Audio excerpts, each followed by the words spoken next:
ابھی 2 روز پہلے میرے پاس ایک فون آیا کرناٹک سے. میں نے نہیں دیکھا, شاید آپ لوگوں میں بہت سے لوگ دیکھے ہوں گے کہ وہاں سے ایک کلپ چلائی گئی کہ ہبلی میں, اس کے ہبلی یا آس پاس میں ہبلی کے ایک قبر کھودی گئی, کئی سالوں پرانی قبر یا کچھ قریب کی ہے, جو بھی ہے, سال بہرحال ہو چکے کچھ.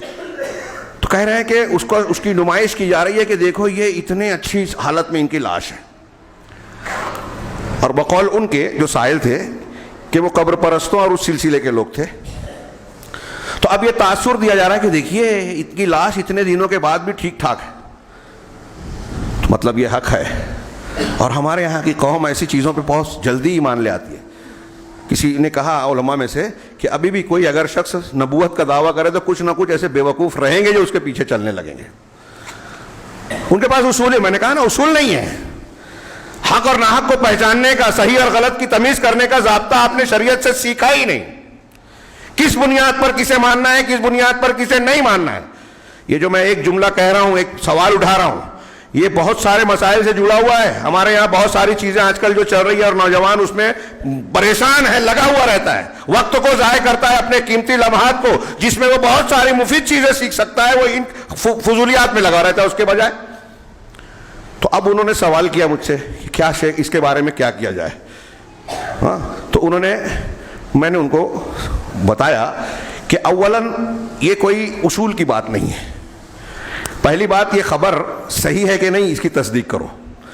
اب تھوڑی دیر کے لیے مان لیا جائے کہ یہ خبر صحیح ہے, تو کیا اگر کسی غلط آدمی کی لاش اچھی حالت میں کچھ سالوں بعد مل جائے تو قرآن حدیث یا اصول میں کچھ ایسا کہیں لکھا ہے کہ ایسا ہونے پر اس کا منہج, اس کا دین, اس کا طریقہ صحیح مان لیا جائے, وہ حق پر ہے, جنتی ہے. اب وہ انسانی بنیاد پر وہ لاش محفوظ ہو یا قدرتی بنیاد پر. تو میں نے ان کو بتایا کہ میں نے ایک خبر کافی دنوں پہلے پڑھی تھی کہ برفیلے علاقے میں ایک لاش ملی, برف کے علاقے میں نکالا گیا اس کو, وہ صحیح سلامت تھی. اور جس طرح ان کا بیان تھا کہ یہ 1,00,000 سال پرانی ہے, ظاہر سی بات ہے کہ اسلام سے پہلے کی ہوگی, 1,00,000 سال کی دنیا نہیں ہے بولتے ہیں انسانوں کی, لیکن اب ان کا کہنا تھا اگر ہم 2-4 ہزار سال کی بھی پرانی مان لے تو اللہ کے نبی صلی اللہ علیہ وسلم سے پہلے کی مان لے تو وہ غیر مسلم رہا ہوگا. اب اس کی لاش محفوظ ہے. کیوں؟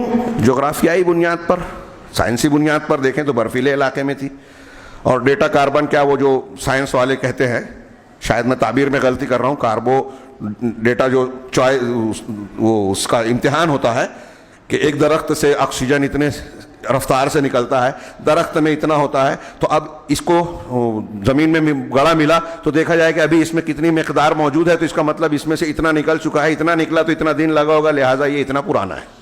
اس طرح کسی پتھر کو کس زمانے کا ہے, درخت کو, خون کو, ہماری شخصیت کو, کوئی لاش اور قتل ہوا ہے اس کو لوگ پرکھتے ہیں, ٹیسٹ کرتے ہیں. تو بتایا کہ وہ جو لاش ہے اتنے سالوں پرانی ہے. تو میں نے کہا کہ اب اس کی بنیاد پر یہ ڈھونڈا جائے کہ وہ بہت بڑا بزرگ عالم ہے, اس کو ولی مان لیں. یہ اس کی بات ہے.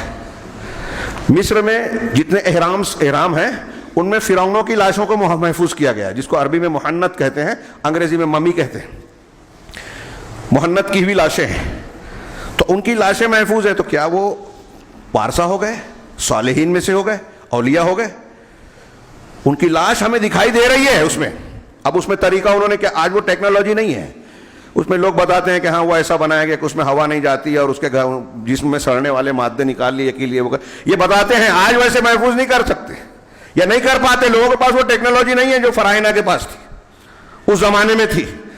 لینن کی لاش کو رشیا والوں نے محفوظ کیا, ابھی جلدی اس کو توڑ پھوڑ کے کچھ سالوں پیشتر روس جب ٹوٹا تو اس کو بھی توڑا. ہاں, معاشی پریشانی کے حالت میں اس کی لاش کے لیے جو محفوظ رکھنے کا جو پورا سامان کیا, کہا کہ پر ڈے کئی لاکھ روبل خرچ ہو رہا تھا. تو کون اتنا برداشت کرے, اس کی لاش کو توڑو پھوڑو اور ٹھکانے لگاؤ. تو میرا سوال, میں نے کہا کہ یہ سوال ہے کہ کیا لاش اگر محفوظ ہو تو یہ اس کی دلیل ہے, ایسا کوئی اصول ہے؟ ہاں, ایسی اور بھی کچھ پہلو میں نے پیش کیے. اور پھر آنے کے بعد میں نے فون کیا ایک جگہ, پوچھا تو انہوں نے بتایا کہ یہ نیوز فیک ہے. جب وہ کھدائی ہوئی تو وہاں کنکال نکلا, ہڈیاں, لیکن انہوں نے یہ کیا کہ ان ہڈیوں پر ہرا کپڑا پہنا دیا اور لپیٹ دیا, دور سے دیکھنے پر ایسا لگتا ہے کہ وہ لاش ہے. یہ ہمارے ہاں لوگوں کا طریقہ ہے. ہاں، اور آج میں بار بار ابھی یہ باتیں دہرا رہا ہوں، ہمارے دروس چل رہے ہیں اس پر کہ ہمارے یہاں یہ کاروبار دین کا، شرک کا کاروبار چلانے کے لیے کہ فلاں بزرگ، فلاں بابا اتنے پہنچے ہوئے ہیں، ان کے الٹے سیدھے واقعات اور ایسی چیزیں بیان کی جاتی ہیں ان کے بارے میں جو قرآن و حدیث کی تعلیم کے بالکل خلاف ہے۔ اللہ تبارک و تعالیٰ کی خصوصیات میں سے جو ہے وہ بزرگوں میں ثابت کیا جاتا ہے۔